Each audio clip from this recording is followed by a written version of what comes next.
You wanted the best.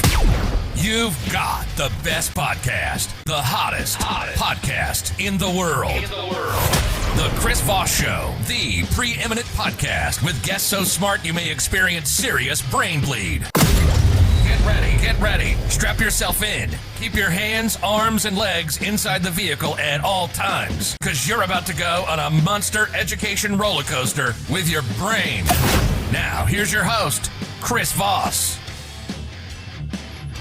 Hi, folks. Chris Voss here from the ChrisVossShow.com, the ChrisVossShow.com. Hey, we're coming here with another great podcast. We certainly appreciate you tuning in. Thanks for being here. Hey, we have a great show today. It's going to be amazing. So amazing. You definitely want to turn up the volume, but even more so, you want a video version of this. You go to youtube.com/Chris Voss. You can also go to goodreads.com/Chris Voss. See what we're reading and reviewing. And just got bored yesterday. I posted my first book up yesterday. So if you want, check that thing out. It's up there and on Amazon, wherever fine books are sold as well. Yeah, I was just bored. I was just like, I'll put a book up today. What the hell? It's, whatever. Go to Facebook, LinkedIn, Twitter, Instagram, all those crazy places where all the kids are playing today, and we post all the stuff that the show and myself are doing. So be sure to check that out as well. Today we have an amazing author coming on the show. His book is soon to be up on the interwebs, on Amazon, and different places, but he's giving us a preview here, and we're going to find out more about his book and what he does. The book is going to be called The Corporate Matchmaker, and it's by Martin Rowinsk. He's a technological executive with more than 25 years of experience in developing and implementing strategic processes. He's currently the CEO of the executive recruitment firm boardsi, leading the way for executives to connect with companies seeking executive talent for their board of directors and board of advisors. He is driven by the desire to help businesses of all sizes succeed. He knows the best way to do this is through helping businesses develop solid alliances between their CEOs and board members. He's the author, like I mentioned, of the forthcoming book, The Corporate Matchmaker, which will be available on Amazon, Barnes & Noble, Target, and Walmart, or wherever fine books are sold.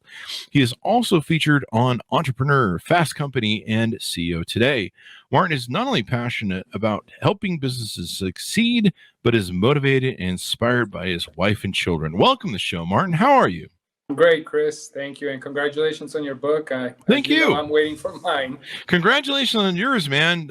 Surviving the writing and the editing, especially the editing part. Oh, my God. Stressful.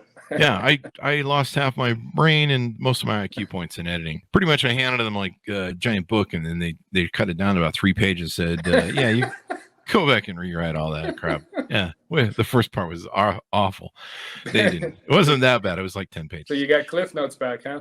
Oh, yeah, pretty much. No, it wasn't that bad, but it felt that way. You know what it's like? You put your heart and soul onto the page, and then they just step on it. They just go, yeah, no. They just crush it. They just crush your little sandcastle in your dreams right in front of you, and you just go, okay. Anyway, enough about us. Give me your plug so people can find you on the interwebs and learn more about you. Yeah, as far as our company, it's boardsi. It's boardsi.com. As far as the book, it is available for pre-sale right now, and it's corporatematchmakerbook.com. That's my ultimate publishing company that put up that website for me, and they are pre-selling it there. And it should be available any day. We're actually just waiting for Amazon to approve everything. Now, why did you come with the book title, The Corporate Matchmaker? Did you just find that the dating scene for corporations between each other there wasn't a lot of good mergers going on and breakups, and they need a good matchmaker to get their corporate dating down better? Pretty much. The funny story is, have they tried Tinder? I don't know. When we talk to the companies, one of my business partners, he's in the B2B side of the business, and he just found that the easiest way to compare what we do was actually a dating website. As soon as we said that, they were like, oh yeah, I totally get it. When I was thinking of a book title, I just thought that was a perfect match for that. But yeah. Because if you can all get together, they can make nice little LLC babies and stuff like that. You know, that's absolutely, that's the idea. The more babies, the better. Grow the family. So what motivates you want to write this book? So I come, and in the book, I cover a little bit about my history and my background and my journey all the way from Poland. And this is back when I was a little kid and old man. And it was communist country back then. My mom was just desperate to get me out and get me into a country with opportunity. So obviously that's US of A. We took a journey, came through Italy, came here, and pretty much right off the bat, maybe 5 years after I picked up some English and been picked on and bullied, I finally got the handle of everything, understood all the stuff. And at about 16 is when I started becoming an entrepreneur. So throughout my life, I've owned a few different companies, always still stayed tech savvy. Can never keep up with it, but you can try. Changes quicker and quicker every day. Mm-hmm. But did a lot of consulting, and I really enjoyed consulting. So what drove me to starting boardsi was basically desire to help other companies, but on a massive level, meaning if I was to try to do it myself, I can only do so much. But what if we can take other, even better executives than I am and their expertise at certain levels and match that up perfectly with companies? So obviously after the company got started, we figured things out, learned things, and picked up things. I made the decision to basically put it all into a book. Nice. Now, this is a great American story. People come to America and succeed. I love it. Now, it says in the cover, creating a robust boardroom. Is that largely the thrust of the book on how to, build a good group of advisors and directors? Yeah, I cover basically a lot of different highlights, everything from, like, one of the things, it's surprising that every company you'll go to, 90% of them will have a mission, vision, and values statement on their website. And of course, over time that adjusts and they preach about it. The one thing that a lot of people don't have is their personal mission, vision, and values. I cover a lot of that, ensure that basically your personal mission matches up with whoever you're going to be working for, whether it's an advisor or an employee, but especially as an advisor, because being an advisor or even on the board, you got to have long-term goals. And this, it's not a consulting gig where you're going to go in, do your job, and get out a month later or 2 months later. So you really have to believe whatever the company believes and to keep that relationship going for many years and hopefully into an exit, which can take quite a few years. That's just one thing. I cover talk about diversity at all levels and why it's needed, not just because the government says you need it, but actually the benefits of having a diverse board. And then I also cover the final date once you are actually talking to them. So it's pretty much everything from the importance of how to present yourself to get the interview, how to interview, and how to basically serve on a board with purpose so that you actually have some change-making abilities. This is really important because a lot of people don't really know how do you do board. I've never seen I've never seen a training for how to be on a board other than you talk to people. What do I do here at the table? Do I just throw things at the CEO? Is that how it works? We just throw darts at him? Is that how it works? Or rocks? Or we just listen to what he tells us to? So I think this is really important. I know as a CEO of my companies, I had a really good partner that we largely were just each other's board at the time. But I know when he quit the companies, I was left alone and I really needed a board. I needed people to bounce stuff off. I created at the time when I wrote in my book called a virtual board. When you reach we weren't quite at the size, we only had 100 plus employees or so.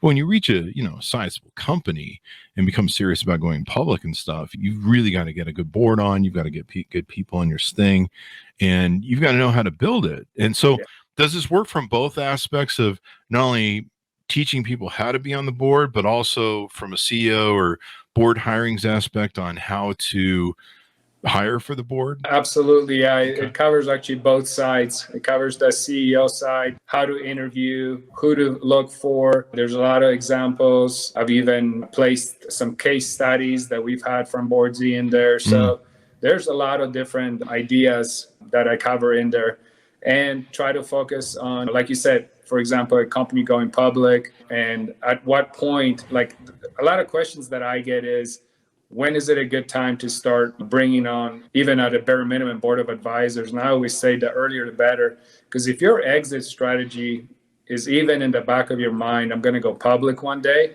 you got to have your stuff together pretty early, because they're gonna go through that paperwork. And if you don't have a good CFO, good luck going public. Yeah. I'm laughing because I'm thinking of WeWork. Yeah, exactly. Yeah. In fact, we had some great authors on, I believe, was it called The Billionaire Dollar Bust or something? We had one of the Wall Street Journal, I think it was authors, and New York Times authors on, who wrote the book about the WeWork failure. And that was one of the problems. Their balance sheet was like fluffy as I don't even think fluffy is the right word. It was like a pyramid scheme. And all the different kinky things they were going fine until you had to start being, transparent to go public. Exactly. And that's when everyone's, what are the owners doing? What are renting back to their own company stuff? What the hell is going on? And that thing came down like a house of cards. I think it's going to take a million years for SoftBank, I think it is, their investor to ever get their money back. I still laugh once in a while because there's a WeWork building just down the street from me. I'm like, God, I can't believe it's still there. Yeah, I mean, talk about having to throw good money after bad money, and the guy still walks. Like, I think he's still suing him for his payout cut, his walking fee or whatever. Like, I would just be like, hey man, I became a billionaire building a house of cards and I'm not going to jail. I should just shut up and just keep moving on. It's just go do something else. You got $1 billion. I'm sure you can find something to do with yourself. But yeah, that was a perfect example right there that we were. Yeah, you definitely got to prepare. You got to make sure you're transparent.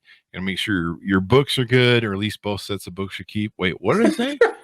I don't know what that means. But you got to take in, make sure you got it all under control. So what are some other things that people should watch out for or look for? Because in fact, let me run something by my friend and mentor early on in my days, Forrest Baker. I remember he told me one thing about his board. He had a board and he says, I think he was complaining about one of the guys on the board. And I said, why don't you just get rid of that guy? And he goes, let me tell you something about when you get a board, Chris. He goes, you always want one negative guy on the board. You want you go on a guy on the board who he craps on everything. No matter how good the idea is, he finds what's wrong with it. He goes, because when that guy is right and dead right, you want to know, because he will save you millions. And you want the what's the word I'm looking for? You want the contrarian on the board. You don't want the whole board to be contrarian, because then they'll just outvote you and remove you. But you don't do that. I don't know. Maybe it's a good idea. As long as your parachute gets paid. He said you always want to have that one guy. Is that true? So that actually covers under diversity, right? It doesn't have to be a guy or a girl. That's really comes down to personality. And personalities really come from where we come from, where we were raised at and what we were surrounded with. So you're always, I think the more diverse the board is, you're going to get, like you said, whatever idea you come up with, he finds a problem with it.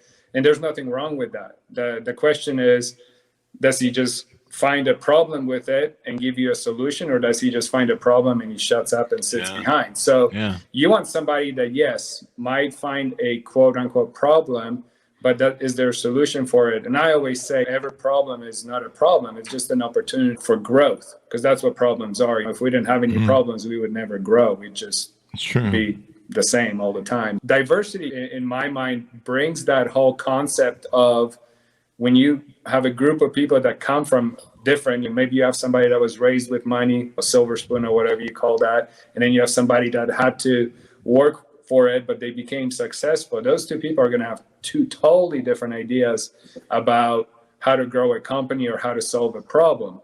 One's going to be like, let's just go get $10 million in funding. And the other one's going to be like, no, let's just keep bootstrapping because we're doing good right now. So doesn't mean one or the other is wrong, but the right answer is somewhere in between. So the more diversity you have, the more different ideas to a problem you're going to come up with. And eventually you're going to settle on something probably in between. So yes, it's good to have a guy like that, but it'd be great if he provided some solutions too. That's true. The one thing I do hate is about people who go, this isn't going to work. And you're like, well, how will it work? I don't know. Come on, man. Like, seriously, like, do some homework. One of the problems I always had, and I had what I called the virtual board. I termed the virtual board. So I called up all my friends and said, hey, you're an entrepreneur, I'm an entrepreneur. Let's play virtual board with each other, and let me call you and bounce ideas off you anytime I have them, or things I'm considering, or major decisions with the corporations. and I'll give you access to do the same to me. And I'll listen to you and your stupid ideas, and you'll listen to mine. And it worked. It worked really well. And since we're all entrepreneurs, we kind of, but I was like, here's the thing, man, you got to be like butthurt honest with me. You got to tell it to me straight. Because that was the biggest problem I always had, even with my close business partner of 22 years and a friend of 22 years, a business partner of 13, is you'd be surrounded. And that's what my friend Forrest is trying to say. Don't be surrounded by yes men, because they can kill you. And so a lot of times you look at people, like even when I wrote my book recently, and people are like, it's a great book, so what's wrong with it? Tell me the truth. And you really question, you're like, man, I really need you to tell me the truth. And I use in business one of these principles called looking the dragon in the teeth. And when I have to make a huge decision, I look the dragon in the teeth and I go, what's going to happen if he rips my arm off? What's going to happen if he chews my head off? Can I live with the fallout of whatever bad's going to happen? And then you mitigate and strategize for possible fallout. And then that way you have, what's the word I'm looking for? You have countermeasures available to you. When I go to war, you have countermeasures. If you're smart, you just don't go fucking headlong into war because they're going to fire back. So you got to have your countermeasures in place. They fire missiles, you fire missiles, they fire more missiles. You got to figure out what you're going to do. And it's what's funny about people I go to war with. They're always like, you just destroyed everything. You blew up everything around us. And I'm like, yeah, my countermeasures were in place. I knew that I knew you were going to fire back. So I just took you out of that from the start. But that was the biggest problem. As a CEO, I'd look around and I'd be like, are you telling me the truth? Is this idea really that good, or does it really suck?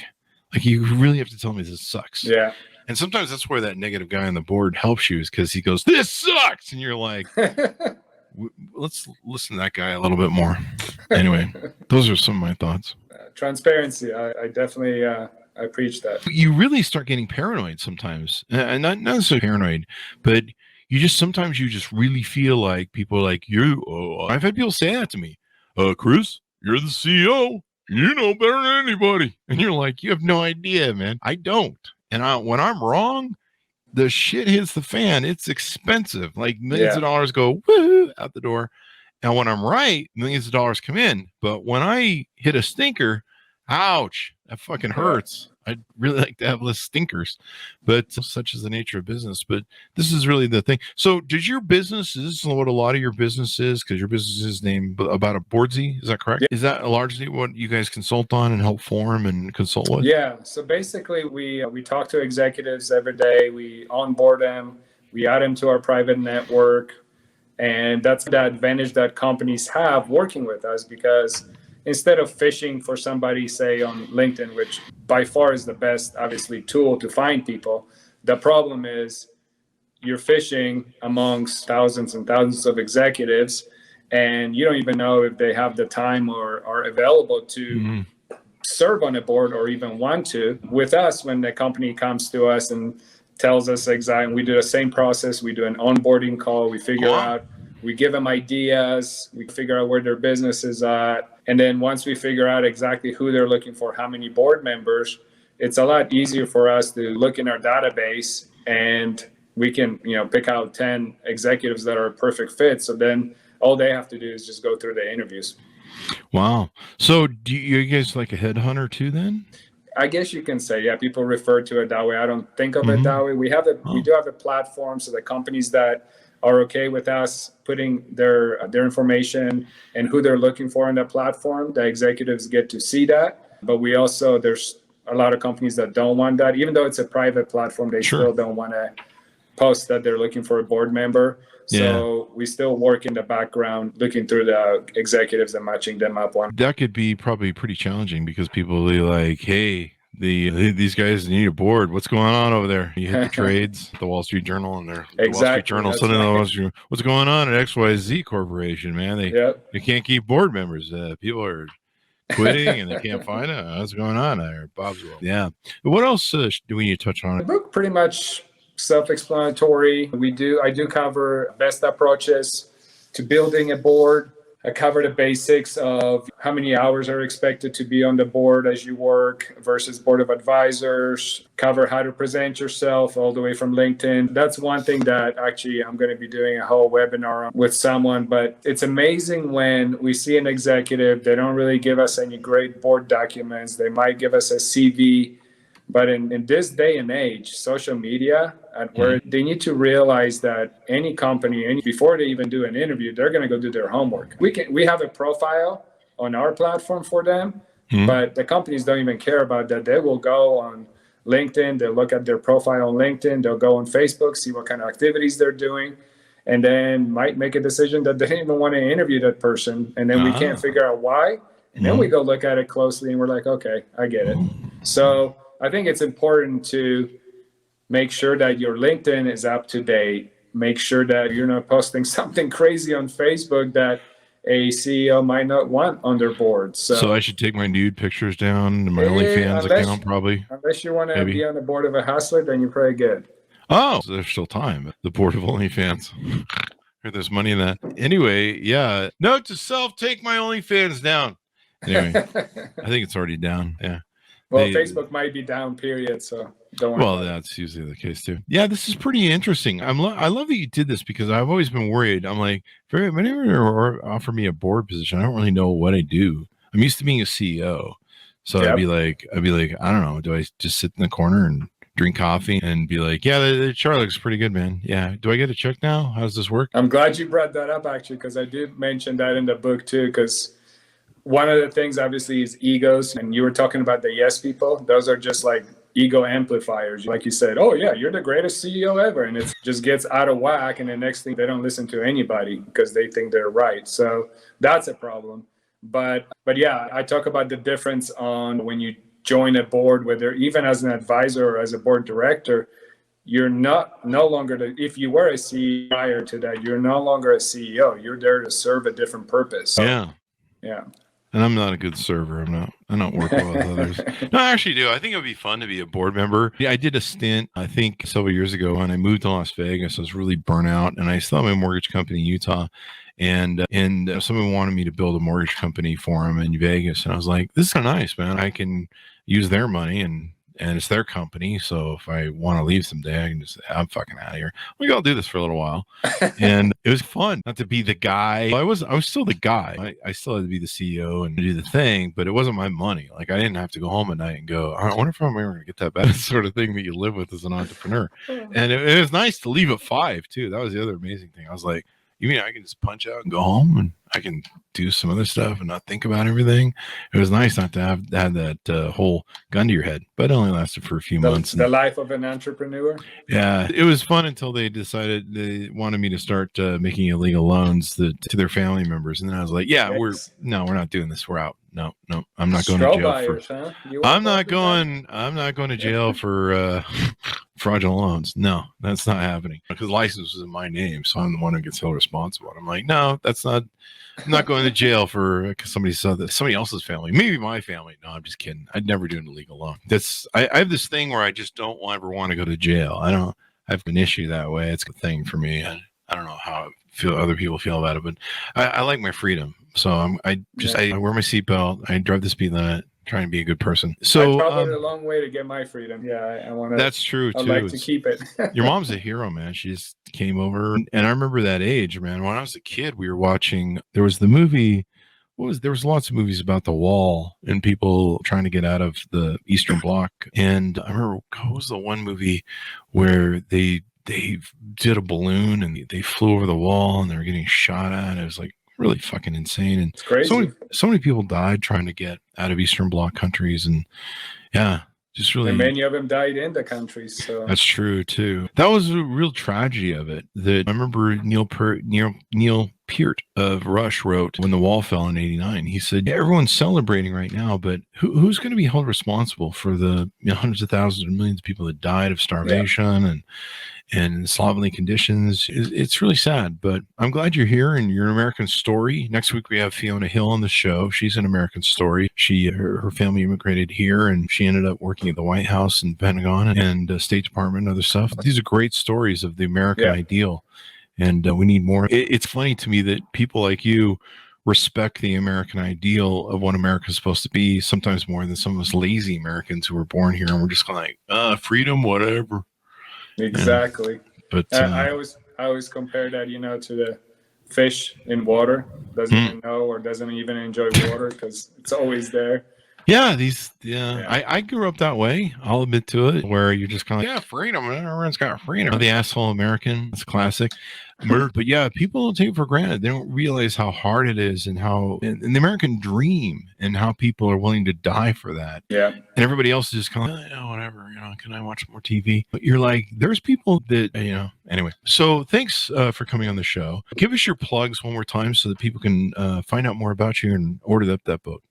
Absolutely. So the book pre-order at corporatematchmakerbook.com, and it will be available on Amazon soon. And it's The Corporate Matchmaker. Also comes with a journal. And as far as the company, if you are interested in joining a board, or if your company is in search of board members, it's boardsi.com.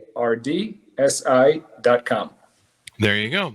Check it out, guys. Thank you very much, Martin, for being on the show. Absolutely. We certainly appreciate it. Thanks, Chris.